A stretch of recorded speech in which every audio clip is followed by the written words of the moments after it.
Well, hello and welcome to tonight's Wealth Builders Real Estate webinar. We are so excited that you joined us.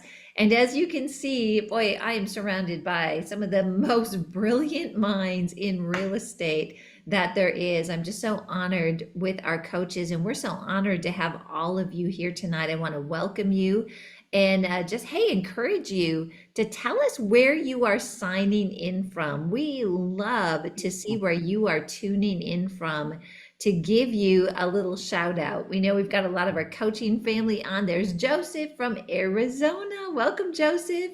We've got Renee from Delaware. So glad to see you. Tammy, welcome from Colorado Springs. I'm actually flying there tonight, so I'll be in your area. Jack and Maureen, we're so glad to have you from Baltimore tonight. Boy, you guys are all over. We've got Lori. Hello, Lori from Colorado Springs. All of this coaching family, so fun. Sally from Delaware. Welcome, Sally. Brian, we're so glad to have you from Alberta. Wow. We've got Tina joining from Caddo Mills, Texas. So glad to have you. Tyler, also from Alberta. Wow. We've got Lisa tuning in from Oklahoma. Bob from Loveland, Colorado. We are so glad to have you. We've got Mardell from Pennsylvania. Welcome. David from Southern Illinois. Dave, you're not going to believe this, but I traveled to Southern Illinois for years. I'll tell you more about that. Karen from Burnsville. Welcome. We've got Catherine joining us from Australia. Oh, Mike, it's so good to have you on. I hope you and June are doing well from Ormond Beach, Florida. So here's a little story about Southern Illinois, David.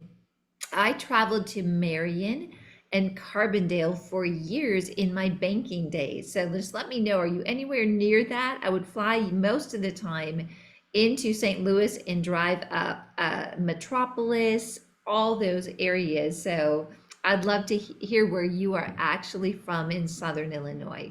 All right, well, we have got a great topic tonight. We're going to be talking about home equity loans, but I want to take a moment and just introduce these amazing coaches and have them give an opportunity to them to say hi to you.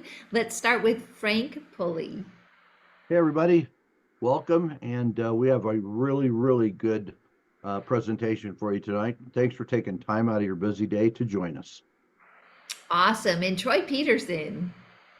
Hi, everybody. I am honored to be here tonight with you and excited for the material that's going to be shared. Some good stuff, great opportunities ahead.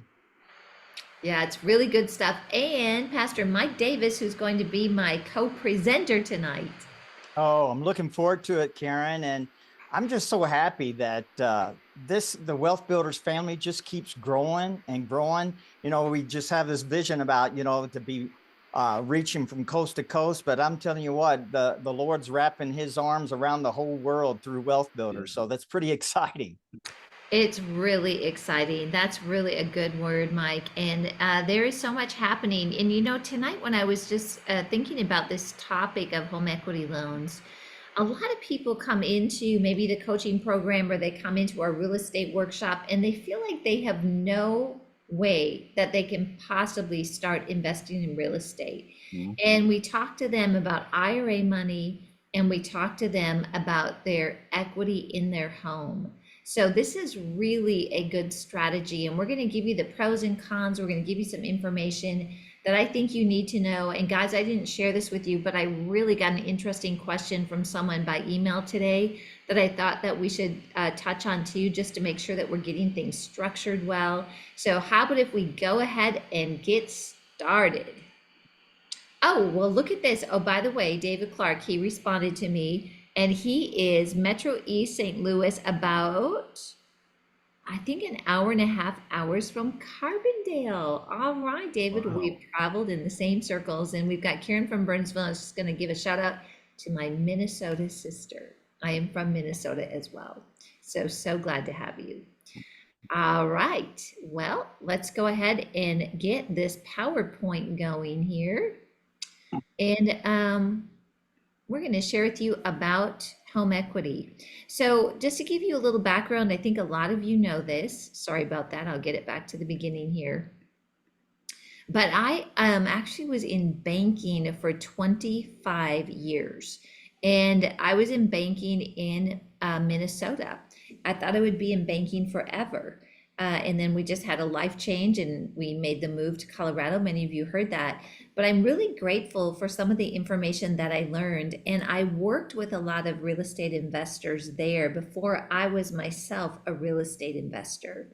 And this whole topic of home equity is a really important topic because it can really provide a pathway for you to start to build wealth. And Mike Davis will be sharing a lot about his personal journey because this is the story of how Billy got him started. So we're going to be talking about how to use your home equity to build wealth tonight. So first of all, let's define what is home equity. Home equity is the difference between the amount you owe on a mortgage and what the home is worth. It's essentially what you own in a home.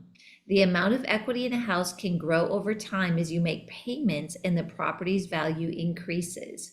More technically, home equity is the property's current market value minus any liens, such as a mortgage, that are attached to the property. So we all know if we've sold a home, which we just signed actually closing papers this morning, which is why I've got this little strange background. I'm in a conference room actually at a hotel in Texas, ready to fly back to Colorado. But we signed a settlement statement.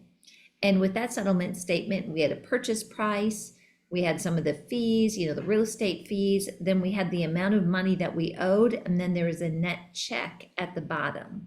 So through all of that, we can look at that net number and say that that is our home equity in the house that we just sold, right? So in that case, we took the check and we took the cash. However, what if you were able to access some of those funds that you have built up in your home to be able to do something with it to gain an investment portfolio or to build wealth? So that's what we're going to be focusing on tonight, is ways that you can build wealth with your home equity without having to sell it. Now, Mike, when we did the Wealth Builders Boot Camp, we are talking about building an orchard and the difference between growing broccoli and building an orchard. So what I just described to you was really a broccoli situation, meaning that we sold the home, we harvested the equity, right? Just like you do with broccoli, and we're taking that money and then we're going to invest it in additional properties. But if we were going to stay in the home that we sold and we wanted to start to build an orchard, home equity is one of the ways that we could do that without having to sell the property. And so, Mike, would you just take some time to walk people through your story, how you met Billy, how long Billy had been talking to you about this, and how eventually this concept of home equity actually got you going on your real estate investing journey? Yes, I would love to. It's just a great testimony, because, the goal of most people is, I want to have a paid for home. I want my home to be paid for. That's one of the number one goals. And that was one of our goals. My wife and I, we wanted to have our house paid for. And so I didn't know very little about real estate years and years ago. That I got started in 2014, but probably 5 or 6 years before that, Billy talked to me about real estate, and I don't know if I just wasn't ready or what, but in 2014, I talked to him again. We were having a meal together, and I said, Billy, I really can't do real estate. I only have $5,000 in my savings account, and I'm enough financial savvy guy to know that you can't get started in real estate with $5,000. And he said, well, Mike, how much equity do you have in your home? I said, well, a ton, because it's going to be paid for in 2 years, and that was our goal. And then he just started laughing and he says, Mike, you can really do this. You are sitting on a gold mine. And so he started talking to me about it. He says, I want you to go and take the equity out of your home and just start buying homes and put 20% down. Just start putting down payments on homes. And you know what, Karen, within the first month, I started doing that. Well, actually, 2 weeks from then, I wrote my first contract. In 2 weeks, I bought 2 houses. And so I put 20% down in the first month.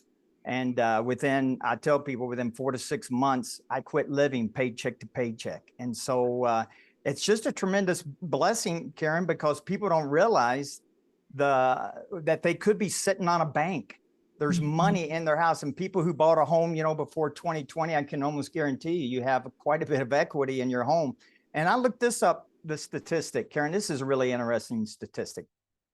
The Census Bureau said that 40% of the people in America own their home free and clear. 40%. I looked at other ones. I said, is this a April Fool type thing or what? Because that seemed really, really high. Then I looked at Zillow and they said 37%. But my point is this: there's people that have a bank that they're sitting on in their home. And so I just really encourage people, look at Zillow.com, realtor.com, see, you can get approximation of what your home's worth. And you're going to find out that you probably have quite a bit of equity to get started in real estate portfolio. Amen. Wow, that is so good. I know we were visiting a little bit before we got started, and we have a lot of people that are, it's tough for them to think about borrowing against their primary home because they've just been taught a lot of their life that, success for you is having a home that's paid off. And that's not a bad thing. But in the meantime, what you're describing is you were still living paycheck to paycheck. And so even if your house was paid off, I don't think your payment was that much on your mortgage. You still weren't in a place that you could really do things that you wanted to do, maybe help your kids, be like confident that you're going to be financially free and financially secure when you retire. And I think one of the stories, the compelling stories that you share, Mike, is like the realization. I think you had a pastor friend that ended up having to move back in with his kids. And that was sort of part of where you're like, something has to change. It was definitely a wake-up call. And the Lord, because I was kind of aggravated, I told God, I said, this is not right for a man to he was in his 80s, devote his whole life and have to go back and move in with his kids. And the Lord said, you're absolutely right. And that's not my will. So basically get on the ball, Mike, because that's not my will. Get lined up with, a different mindset. Billy talks about new wineskin. So I started putting on a new wineskin in 2014, Karen, to think differently about it. Wow, that's so good. And there are events in our life that kind of get us to the point, like, you know what, something has to change. Yeah. And I think too, just, with that mindset, like, definitely we are not going to just encourage all of you to go out and just, hawk your home or anything like that. It's not like that. We're going to give you strategies tonight and a good understanding of what to do with this. But it's sort of like the situation where you had the people that it was the Lord, but the owner or their boss had entrusted them with like a certain amount of seed. And one of them actually invested it and they multiplied it, and it was well done, good and faithful servant. But one of them just buried it, and the outcome, or what they were like looked at, was not good. It was sort of like, you didn't trust me, and you just buried it. You Yep. buried that money and didn't increase it. So I think some of that is really important for us to understand too, that building wealth is not just for us to consume more, but there's actually a call to that, which I think will help open people's hearts and their minds to the possibility of using some of their equity to invest. Amen. All right, so let's just go through some information here to educate you a little bit on the process. So this one is, how is your home valued? When you go through a home equity loan process, one of the things that you take a look at is, what is my home worth? And by the way, Mike, if you could share, just to encourage people, how much did you buy those homes for, right, when you used your home equity loan? And how much are those homes worth today? Well, my very first house was $45,000, and it's just under 200,000 today. And the good thing is that first home has been paid for. I paid it off, Karen, in about the first 5 years. I think it was paid for in 5 years. And so Wow. my first rent check was, I think, like $700, and it's $1,300 today. So it's just such a blessing to realize, God is a God of increase, Karen. And so what does he want for his kids? increase. He wants Yeah. increase. So thank the Lord. That's so good. And what I like about that, it's not like you started back in, the 1990s or even early 2000s. You talked to Billy where you actually took action 2014. That's less or about 10 years ago. Yes. And that is a dramatic increase that you have seen. And I think too, for some people that we've talked to recently, they feel like, oh my gosh, I'm too old. I've missed the opportunity. But there's no better time than to start today. So Amen. if we look at this today and you hear what Mike and I are talking about, and then you look forward 10 years, use Mike's story to encourage you that, if you look at the history of home values, there is some ups and downs, right? We've seen some bumps, but the trajectory is always up. So that's encouraging. All right, so there are three main ways that your home is valued by a lender to determine how much equity you have. One of them is the tax assessed value, and that is from your tax statement, okay, where you can take a look at that value. And that's generally going to be undervalued, just so you know. It takes a little bit in most places for the value actually to catch up. The second one is what's called a desktop analysis. And this is through automated underwriting programs that most lenders work with today.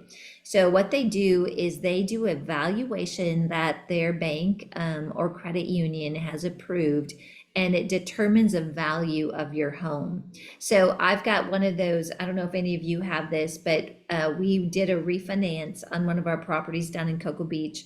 And then this lender they somehow had gotten his list, but he sends me a market report maybe once a week, maybe once every 2 weeks. And that market report actually uses this data that I'm talking about in this desktop analysis to give me the updated appraisal value of our property. So there's a lot of lenders that they will use something like that. They might do a drive-by, but they don't actually have to go out to your home to determine the value. And then the third one is what is a full-on appraisal. Now there's different levels of appraisals. There can be what's called a drive-by or a desktop appraisal, which they don't actually go into the property, but they do drive by and they definitely validate your home. Or there's a full appraisal where they come in the property, they review it, they do all the comps, and that is definitely used for first mortgages and refis, but can also be something that is used to value your home for a home equity loan. All right. And then let's talk about some different types of home equity loan products. Now, these are going to be your two main types of products. The first one is called a home equity line of credit. And this is the one that I would say, Mike, I think this is what you used, right? You got a line of credit? No, actually, I refinance, but this is why, because I'm in ministry, I have a housing allowance. Billy said, you need to refi so you can write all of this off on your housing allowance. So Billy really helped me out. So not only did I get to start my portfolio, but it also helped me, to increase my housing allowance. And it was all tax free when you do that. And it was a win-win. And that's where too, like in our Yes. coaching program, we have a CPA aspect, we've got an attorney aspect, we've got, of course, a real estate aspect. But that is really important because in that situation, you were leaving money on the table because if you would actually increase your housing, it was all tax deductible. So, the same answer doesn't work for everybody. But Mike, in your situation, that is a great explanation. And there's more to that. We're going to cover some things about a nonprofit and real estate coming up in the workshop. But the cash out refinance is more like it's a rate term, or it'd be more like a second mortgage, but it was actually a first mortgage, and interest rates have something to do with that too. So let's go back to talking about the two distinct types of typical home equity loan products. The first one is a home equity line of credit, and this is a line of credit that you can draw from with checks. You pay interest, but only when you use it. Okay, so this is really helpful for people that want to set something up and then maybe look for properties, because you are not having to pay interest on that home equity line of credit until you actually use it. And typically your payments on a home equity line of credit are interest only through what's called the draw period. And the draw period is when you shop for home equity loans. Usually it'll be a draw period of 5 years, 10 years, 15 years. I haven't seen a 20-year for a while, although it could be out there. So basically what that is a bank is saying that we're going to give you a home equity line of credit, and you have 5 years or 10 years, whatever that is, to actually use it as a line of credit. And then it will go into some form of an amortization if there's a balance to actually pay it off so that you've got principal and interest, or you go through a renewal with that line of credit. Now, most lenders do not charge closing costs on a home equity line of credit up to a $250,000 loan amount, but just know that it totally can vary. And so, Mike, what would you recommend if people are looking for a home equity line of credit? Where should they begin to look to find the best deal on that? Well, they can, if they know a good realtor that knows all kinds of, somebody like you, Karen, that knows banking. But, if you don't know anybody in that, you just start calling the small mom and pop banks in your local town, and you just start asking questions, and you'll get, because all banks are not created equal. We know that, Karen. So you just need to do a little bit of investigating. You know my story. When I got the maximum of Freddie and Fannie loans, I had to go up to a different city because there's nobody in my town that would loan that to me. And so I had to go all the way to Longmont to get someone to loan past Freddie and Fannie. So that's a whole different story as well. But yeah, that's super helpful. So local banks for sure. And then also like credit unions. This can be a real sweet spot for credit unions. Yes. And so depending where you live, you're going to have different credit unions. I can tell you in Colorado, I understand one of the best places is a credit union called E&T. They've got a very competitive program. So take a look at those and just know, like, this is helpful. Like, no, you shouldn't have to pay closing costs, just even going in. And if someone says, oh yeah, we're going to charge you 2 points, we're going to charge you this fee, and you've got good credit and you've got equity, there's no reason to spend that kind of money to get a home equity line of credit. Okay, the second one is a home equity loan, or in other words, this is a second mortgage. Now, this is an installment loan with principal and interest payments. So that's different than a line of credit where you get a checkbook and you write out a check when you need it and pay interest only. So this has one draw, and there's no ability to reuse the mortgages or the mortgage, the money. So this can be great for purchases or even refinances to avoid mortgage insurance with less than 20% down, or for home improvements or for specific purchases. So what Mike described to you is he knew, hey, I'm going to get this money and I'm going to go invest and I'm going to purchase rental properties. Okay. So even though he did a cash out refi, which is a first mortgage, let's just say you're sitting on a 2% mortgage or 2.5% or a 3% mortgage.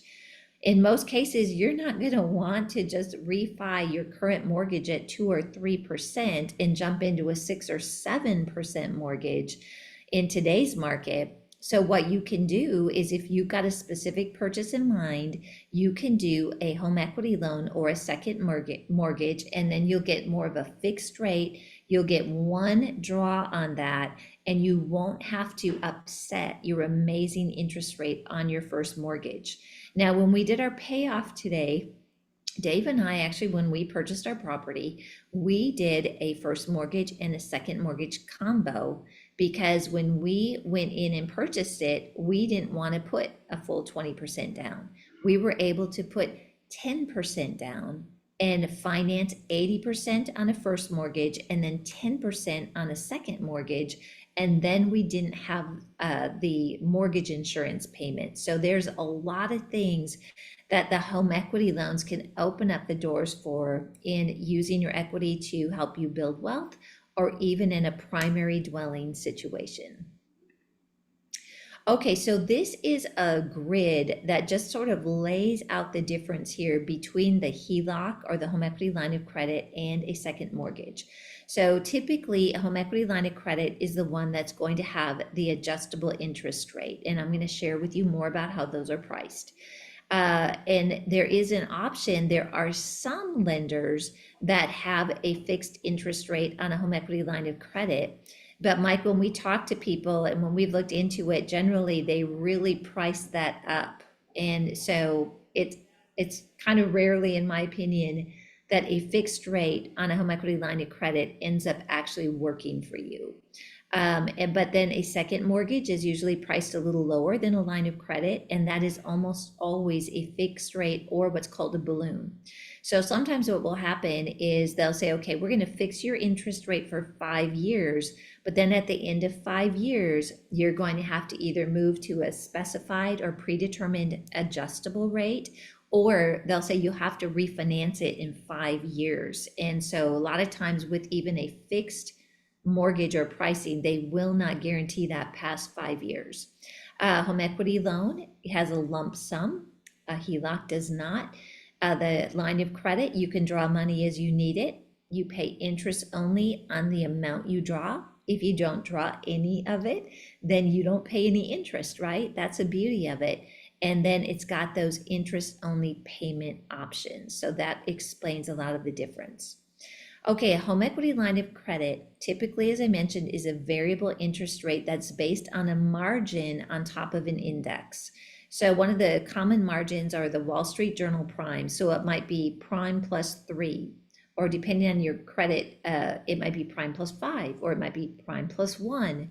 Depends on the appetite of the bank to try to get that asset of your loan, but also what your credit situation is in your loan to value can greatly affect that margin. The LIBOR rate was one that was out there. I think there's other indexes as well.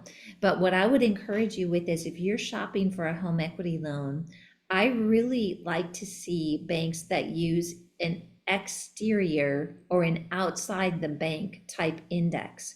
There are some banks that use an inside index, which can be good, but a lot of times there's nothing that is actually, what I want to say, there's nothing that is holding them accountable for what they do with your interest rate. So if you are with a bank or credit union that uses an inside index, you will want to ask to see a history of that so that you have a confidence that they're not going to get you in, they're not going to tie it to an inside index and then all at once, oh, our index went up 5%, right? So ask for a history of that, and it can be good. And then I would also look for what I would call bumpers.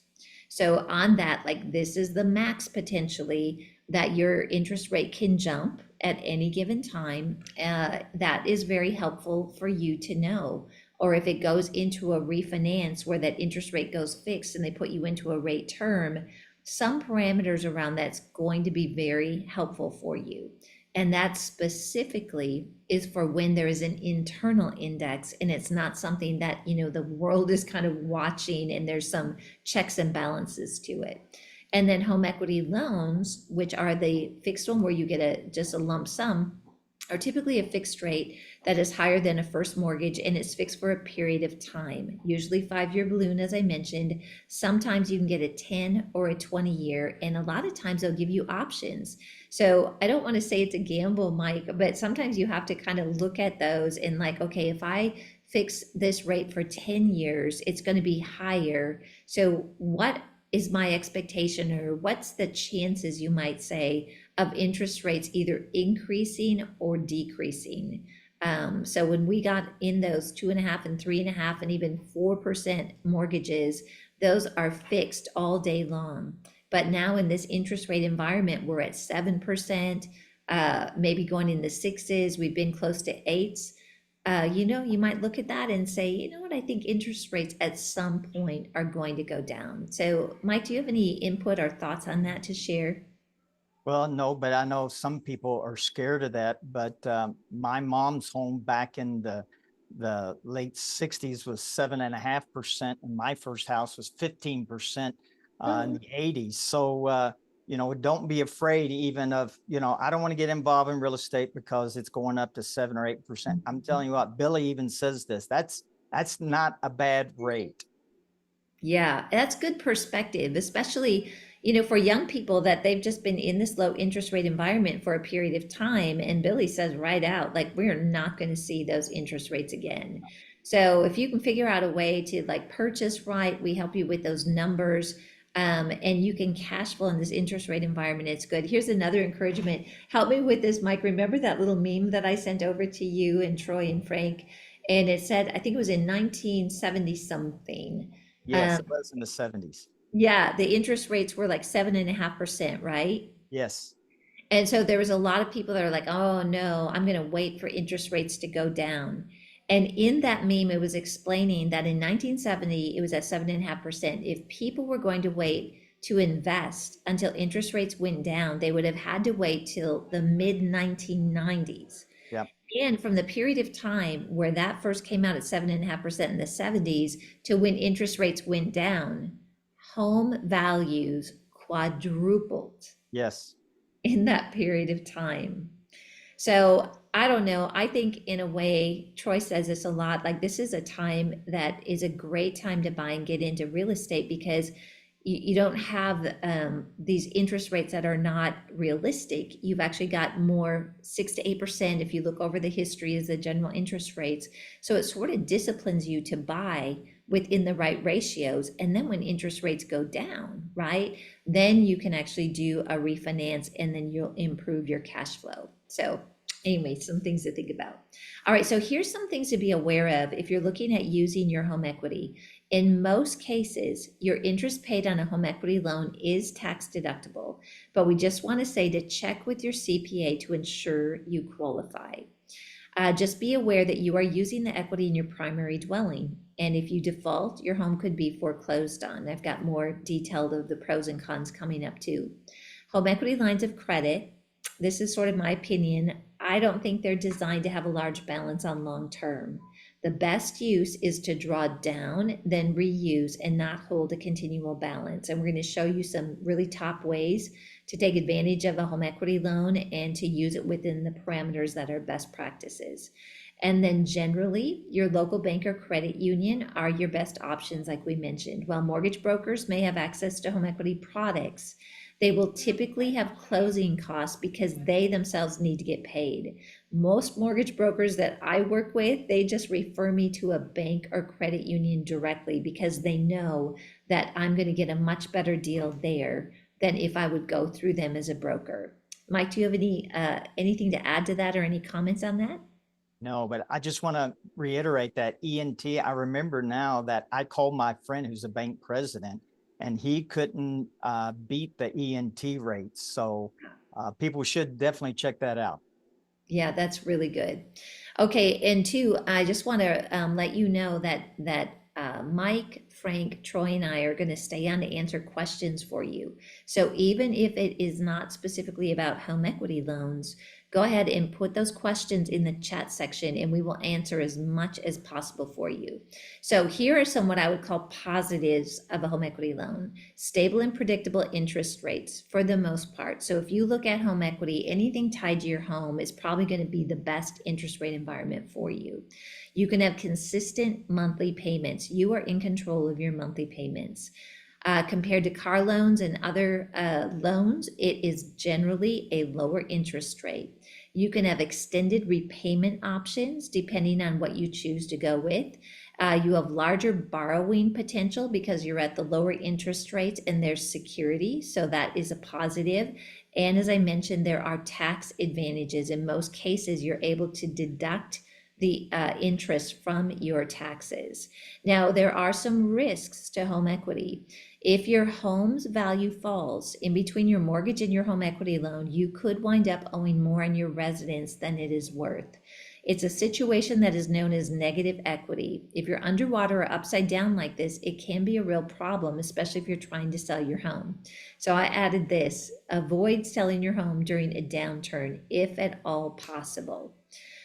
So Mike, just, here's just some thoughts for people. Please add to this, but when looking at your home equity, loan, I like to look at that and think, okay, am I going to sustain, right, my payments? Because values go up and they go down, they go up and they go down. So we always want to try to avoid having to make a decision when the values of a property are down. So if you remember the 2008s to the 2010s, I was in banking at that time. The property values took a real dive. Now, people that understood what we're sharing with you would have wrote it out, made their payments, and not panicked. Unfortunately, some people were getting really scared, and the worst thing they could do, they did. They started dumping their properties when the values of homes were at a very low period of time. And then that's where people like this got backwards because they weren't going to wait it out until the market actually came back, which not only did it come back, but we've seen, like our home doubled in 5 years, right? So anytime that you get into an investment property, we encourage you to be in a position when you get into it that you are not going to or don't have to panic sell. That's where people can get in trouble. Mike, do you have anything you could add to that? Billy says you can ride out 2 cycles of the real estate, and he says you're going to make money if you do that. And, I just remind people you should never make a decision based on fear. And the great thing about real estate, I've lost money in stock and it went down to zero. I had zero stock. The great thing about a house, if it goes down, I still have a house. Don't fear. I totally agree. That was something like my mom used to say. She's like, we have a farm, and she's like, I want a farm for you and land so that if anything happens, you'll have a place to go. Okay. And then as I started to get into real estate, it's like, I can't walk into a stock certificate. I can walk into a home. There is something there. Plus, one of the big benefits of real estate is you are in control of your investment. I cannot influence the CEO of Apple, right? Or I have no voice, but I am in control of my real estate. And that is a really huge benefit that you have. Now, let me tell you what the smart people were doing during 2008 and 2010 that weren't giving into the fear that Mike described, and they weren't panic selling, okay? What they were doing is they were using their home equity line of credit that they had established before they needed it, and they were going in and they were buying homes at a discounted rate. And that's what we're trying to help really you to understand the times that we are in.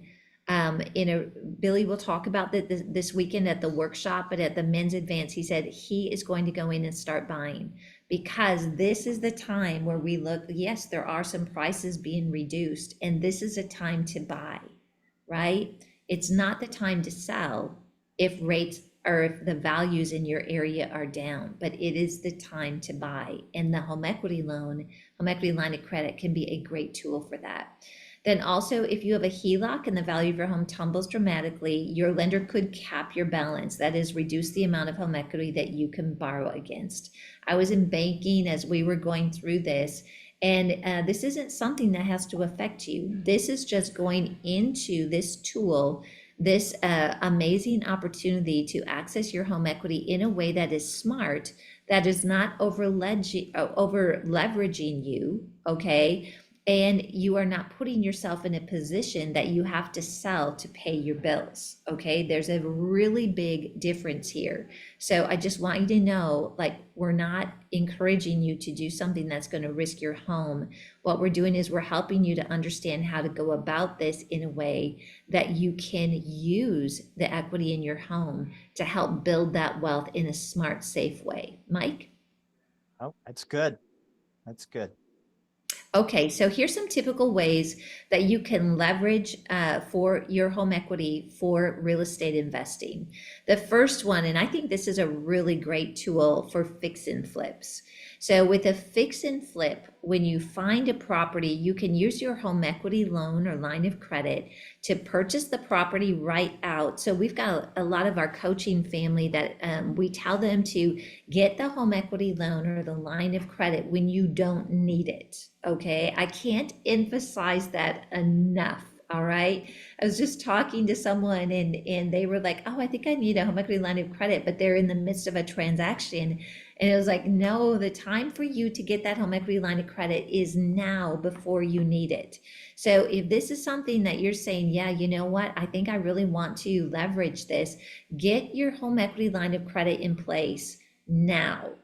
And then when you're ready to step into, maybe you'll join the coaching program and you'll start to, look for properties that hit the ratios. That then is in place. This is the time to get it in place. And remember, if you've got a home equity line of credit and you don't use it, you don't pay any interest. Okay. So if you hear nothing tonight but that, it is worth the price of the ticket, right? Good. That's so So, true. People yeah. think, yeah.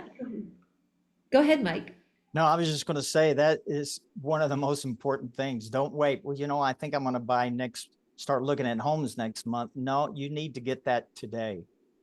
Yes, get your home equity line of credit in place. So with a fix and flip, it can help either like purchase it outright. So if you're in a market where you've got a lot of equity and you can actually buy it, we actually have one of our coaching family, they're looking at putting an offer on a home today for $30,000. Okay. That's an easy, right from a home equity line of credit, purchase the home, and then have the equity from your line of credit to do the fixes even. Any portion of it's going to be helpful, because if you use a hard money lender, if you use a construction loan or anything like that, you're going to probably be in the 10s or the 11s. But if you have your home equity line of credit in place, it's going to dramatically reduce the cost of financing your project. So let's just create a scenario for you. Let's say that you have a $500,000 home that's almost paid off, and you go to the bank or the credit union and you secure a $350,000 line of credit. You can use that line of credit to purchase maybe $100,000, $130,000, $150,000 home that you plan to do a flip or a BRRRR, and I'll explain what a BRRRR is. Then you can use that line of credit to fund the improvements.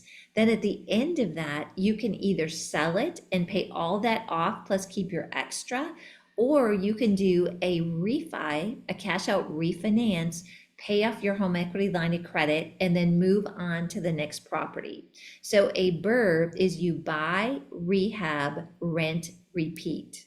And a home equity line of credit is a great tool for that, because you go in, it might help you again with a down payment or funding the whole thing or just the improvements. I mean, funding the improvements is huge. And when you do that, your value from your improvements goes up. You're able to do a cash out refinance and put it into a first mortgage. And then you get a renter that you've got at least that $300 cash flow that's paying off that mortgage you just secured, giving you some cash flow. So it's paying down your mortgage, you're getting appreciation over time, and it's giving you a cash flow. Then you can reuse that line of credit and go on to the next and do the same thing over again. A powerful, powerful tool. And again, if you can do the whole thing through a home equity loan, great. But even if you're funding the down payment or even if you're funding the improvements, it's going to help you tremendously. So here's the exit strategy and pay down. When the home sells, you pay off the first mortgage and the home equity loan, which enables you to do it again. Okay, the next great use that I would say for a home equity loan or line of credit is to purchase a rental property with cash flow, which could be a long-term or a vacation rental. So you can use your home equity loan to purchase the property right out or provide the down payment to get you help getting into the property. And I just described a BRRRR, which would use a home equity loan to fund the improvements to increase the value of the property. And so, Mike, this is exactly what you did. You used your home equity loan to provide the down payment for your properties, and then you were getting such cash flow. Did you just start to like really pay? Like, where did you put that money? Did you put it on the home equity loan, on the first mortgage, or what did that look like for you? Well, I was cash flowing, back in the day, we were saying 1%. I was like 2.5%. So I was kind of the second one toward the payment toward the home. That's where my rental home, I kind of started doubling up on that to pay it down and pay it off quick. That's why that home was paid for in 5 years, Karen. Wow. So powerful. So with a BRRRR, you can use a cash out refinance to pay down the HELOC and go on to the next. Okay. And then if you have rental payments, kind of like what Mike is describing, and you've used a home equity loan, you can take that cash flow and you can pay it down on your home equity loan or your home equity line of credit, which you're just hearing in 5 years, if he doubled down, he paid it down, and you can start to really reduce that balance. And then another one, which is what Mike described, is to use your home equity loan or line of credit as a down payment for multiple property purchases. In some cases, if your equity is significant, you can plan to use it for a down payment to purchase multiple properties. So let me give you a little personal story. So when Dave and I were just starting out and we were going to go ahead and start investing in real estate, we first looked around our neighborhood in Salt Lake, Texas, and probably the cheapest home that we could find at that time was $750,000. Today, it's probably more like $950,000. And so while we had a lot of equity in our home, we're like, wow, if we bought one property here, we would be one and done, because we just didn't have, unlimited resources. So here's what we did is we traveled a couple hours down to a little town called McGregor, Texas, and all the ratios worked. We had the guys help us to, run the numbers. It looked really good. And instead of having to purchase a home for $750,000 to $1 million, we were actually able to get into multiple properties in the low 100s. Okay. So if you are in a situation where you're looking around your neighbor and like, I can't do this, there's no way, maybe leverage the sharp appreciation that you have enjoyed in your area and start to look in areas that you can still purchase homes at those lower values and you can buy multiple homes. Mike? I think that's great. And a lot of those towns will probably be around 200,000 or less, Karen, and they can probably find those between $100,000 and $200,000 homes. Absolutely. And we did it in Texas, and we actually did the same thing in Florida. So we mainly invest in Cocoa Beach, but it's a very high market. I mean, it's you really can't buy a decent home there, single family home for less than 600,000. It just doesn't happen even in a slower market right now. So we traveled down the coast, and Troy did the same thing. And we found a town where we were still able to purchase properties in the 100s or the low 200s. So it's nice, like Bill was talking about this in a recent podcast that I did. If you haven't listened to it, I actually think it's coming up this week. And he was talking about going into high appreciation markets where you do experience, a lot of appreciation. You can leverage that equity, but then you can deploy that money into another area that maybe they don't have the potential of a double, but it's more stable, sort of like Dan Dyer's area. And Pueblo used to be that, Mike, until, now it's like a hotbed, right? It is. It was flatline. There was hardly any appreciation, but Billy just told me to buy for cash flow. So I did. And lo and behold, I got appreciation as well. So praise God. Really amazing. So when your appreciation of the properties in this situation too, if you buy multiple properties, when the appreciation is enough to do either through improvements or just through the market to do a cash out refinance, that can be an exit strategy. So what you can do is you can use your home equity and you can get into the property. Then as soon as those values increase, you can do a cash out refinance, make your home equity line of credit whole, right? Take that money, put it back on your home equity, and then you can, just move forward. Like these are like repeat things. You do it again, and you repeat. And this is about building wealth.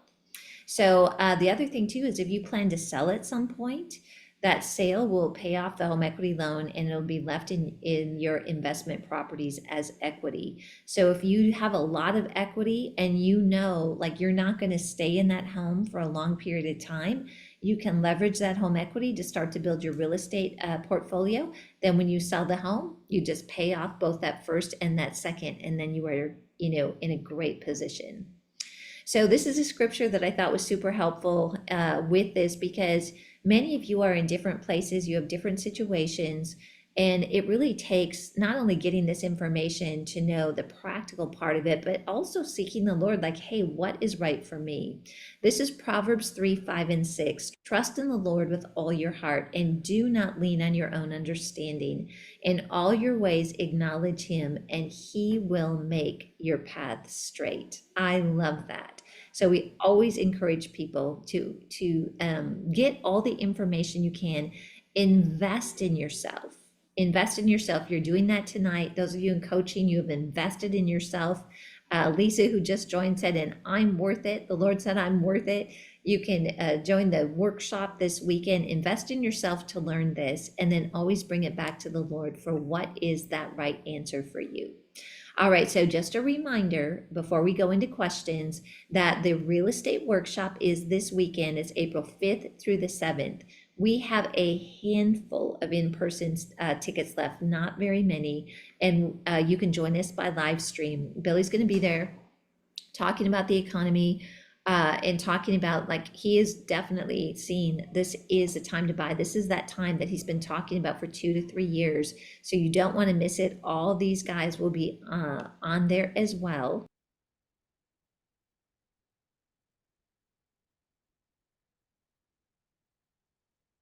Karen, you muted yourself. Go to wealthbuilders.org/events. And we can't wait. We're all going to be there and we're really looking forward to it. All right, now we're going to take some questions. So I would love to hear just some comments. And then I actually received a question today that I want to run by you guys to get us started. But Troy, let's start with you. Thoughts on using home equity? You know, great presentation, Karen. You and Mike laid it out beautifully. Mike, I know your story and how you use this strategy to get started, and that is powerful. Karen, you did say something about our mindset being conditioned to pay off debt and kind of fighting against the home equity. And that, if used correctly, this is a tool that can really leverage you into and give you an unfair advantage in investing in this market. So with wisdom and the right guidance, this is a phenomenal strategy to use. Thank you both for sharing. Yeah. Thank you, Frank. You know, when I wanted to get out of that retail business so bad, we decided real estate was our way out. And we, like Mike, my house, I owed like $36,000 on it. And we went ahead and refinanced and actually bought a couple of rentals, and we were on our way. So it really worked to our advantage. That's awesome.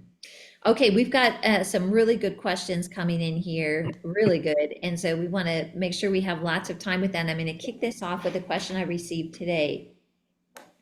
And I'm just curious about this. I've never heard of this. I was like, what? But anyway, so someone emailed in today, you guys, and they were looking at getting a home equity loan, but their bank said, hey, if you go ahead and purchase this property or this investment property, we will fund it 100%. You don't have to put any money down, but they wanted to put a lien on both the investment property and tie that lien to their primary dwelling. And I'm telling you, I had like red flags all over that. And because, like, I don't know, like, I just felt like that home equity line of credit or loan should just be on the primary dwelling and not be commingled or tied into a lien on an investment property. So I don't know, like, I just wanted you guys, as I was like, had red flags, but what do you guys think about that? Go ahead, Troy. Yeah, I hear about things like that all the time. You can cross collateralize properties. Yes.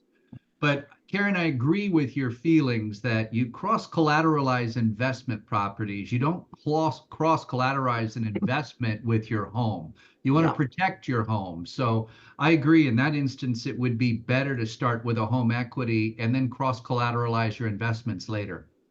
They're typically used a lot with hard money loans where you're going to be in and out within 6 to 12 months. And again, it's just used on your investment homes. If you have a plan to get that all paid back, it works great, but you got to keep your numbers straight. Great. Mike, any thoughts on that? No, I think it's great advice from the guys for sure. Okay, awesome. All right, I've got two questions coming in from Fran. Fran, thank you so much for your questions. The first one, because we did mention the IRA, Dave and I right now are transferring his 403B, 401, it's like a 401k for nonprofit into the self-directed IRA, but she's wondering, do you guys know of a good custodian in Tennessee for a self-directed IRA? So what would you recommend Fran do to get that set up? IRA Club is good, and they're national. Troy, you got one or two? Use equities trusts Yeah, they're quite good a bit. too. They do good. In fact, they're in Ohio, but they're also national. Yeah, yeah, those are both good. We've been affiliated with them for a long time, and Bill Bronchick uses these guys. He wouldn't use anybody that wasn't respectable. Mm-hmm. Yeah, that's what we did. We're just like, let's call our attorney, Bill Bronchick, who is speaking multiple sessions this weekend too at the workshop. Wow, he is so solid on it. Matter of fact, he's going to talk about this, but he's also going to talk about real estate designation, which Yeah. that's like really awesome. So that's super helpful, guys. Thank you so much. And then she says, she's talking about some of the home equity loan, is that an automatic if you do home equity loan at 80% loan to value, that you wouldn't have to put 20% down, or does it depend on the institution? So I think what she's saying is that, is it a slam dunk that if somebody uses a second mortgage or a home equity, that they would not have to put 20% cash down? Troy, do you want to take this initially? You know, it used to be a real popular loan program out there called an 80/20, which was an 80% first and a 20% interest only second to cover the down payment. What you described, Karen, was an 80/10, so you only had to put 10% down. There's all kinds of variations like that that help you get past the mortgage insurance, the MIP, PMI, whatever you're using on your loan, and be able to get into it. Just make sure, I did hear Mike or Karen talk about being careful not to over leverage yourself on something like that. Sometimes we'll get so focused on lowering our down payment that we payment ourselves out and make ourselves payment poor. So make sure you really look and understand the terms of whatever you're getting into. Yeah, that's really good. And Catherine, who is in Australia, she's like, what's an IRA? And so it's a retirement account. The IRA actually stands for individual retirement account, but also the 401ks or 403bs, those are all versions of retirement accounts. And if you move them in the US, I'm not sure about Australia, but if you move them into a vehicle called a self-directed IRA, you can, there's rules around it. You have to be aware of how to use it, but you can just write a check out of your IRA for purposes of real estate investing. And when I was in Colorado Springs working with a lot of flippers, they like, this is what they did. They retired from their 9 to 5 job. They had nice 401ks. They moved it into a self-directed IRA, and then they just made a ton of money doing flips through their IRA. So that's what that is. Okay, this is a question from Sally. She says manufactured homes are a different animal with mortgages, insurance, and home equity loans. She's wondering if coaching will help her navigate out of this trap and get into a real house from a manufactured home. Is it even doable? So she said she's got a $77,000 county assessment that is 12 in the, looks like the manufactured home is 12 years old. Wow, who would like to take that one on? Troy, go ahead. Okay, so yeah, the difference between manufactured and regular housing is significant when it comes to banking. It's insignificant when it comes to an investment. They're just different vehicles that produce different incomes. Can you switch from manufactured to regular housing? Would coaching help you to get there? Yes, because a lot of times that's just a matter of helping you to see things differently, start to believe differently, and start to analyze things differently so that you begin to see the possibilities. The assessment, I'd probably want to know a little bit more about that assessment, and that might be something to get more detailed into. What is it? What is it? You know, some of those are going to be required to be paid off. Some of those can be carried out over time and even passed on to a new buyer. So it really depends on the nature of the assessment. Yeah, that's really good. And I think that is kind of what we do in coaching. Like we're with people for a Mhm. year and actually lifetime access to things, and we are able to get in there and get into your situation and really help guide you through all the aspects of your investing in real estate. So if you're interested in that, team, if you could go ahead and put the link up that people could schedule a 30-minute free consultation if they're interested in coaching. We'll take you through the program and see if it might be a good fit for you or not. But yeah, I would, my husband calls it like you have a guide that takes you through things that really helps you to make smart moves. So I would recommend coaching to anybody that's serious about either getting in to real estate or really going to the next level. So another question here from Catherine in Australia. She says she owns her home outright, which is worth about 1.2 million. However, we hear this a lot, Catherine. She lacks confidence in starting on this wealth building journey. She's also not sure how to take our advice and apply it in Australia. How can wealth builders help me overcome this? If I was to sign up for real estate coaching, what can I expect at the end of the 12 months? That's a great question. Mike, do you want to start out on that one? Well, first of all, I think, if you're going to be in the coaching program, going to this weekend for the workshop, I think wisdom and knowledge takes away the fear factor, first of all. And we don't know all of the rules in Australia, but as far as investing, working with numbers, Karen, I believe there's always a way. There's always a way to do it. Yeah. Mm-hmm. Yeah, that's good. Anything else, Troy and Frank, that you would add to that? You go Well, first, Frank. numbers are numbers. Yep. I mean, that's it. You got to make sure that the numbers work, and the laws and stuff are important, but those are, it really goes down to the numbers. Yeah, that's good, Frank. Yeah, Awesome. Catherine, a lot of your real estate is still based on Old English law there in Australia, just like it is here in the States. I've Yeah. worked with a number of people in Australia. Some of them have done things in Australia. Many of them brought their money and invested in America quite successfully. The bottom line is you've got answers. As long as you're looking at the numbers are the same no matter what market you're in. Yeah. That's great. Good And then point. just a comment here from Tammy that just encourages people, you can shop online too. She's closing on a 6.99% promotional rate with Belco Credit Union, and she found them online. That's great advice. That's what this family's all about, right? We share with Yeah. each other. Joseph ENT is a credit union in the Colorado area. You're wondering about that. David is wondering if we will share the slides from the presentation. We don't send the slides out themselves, but you will get a replay of this. So all the slides, as you review it and do the replay, you'll be able to see those. And you know what? You guys, I can't believe it, but we are actually out of time. So here's the thing. Those of you, you've got great questions. If we didn't get to them, we're actually getting together tomorrow and we're recording a podcast where we're going to answer unanswered questions from the Wealth Builders Boot Camp, and I'm going to add these to them. I see yours, Mike. I see Diane's.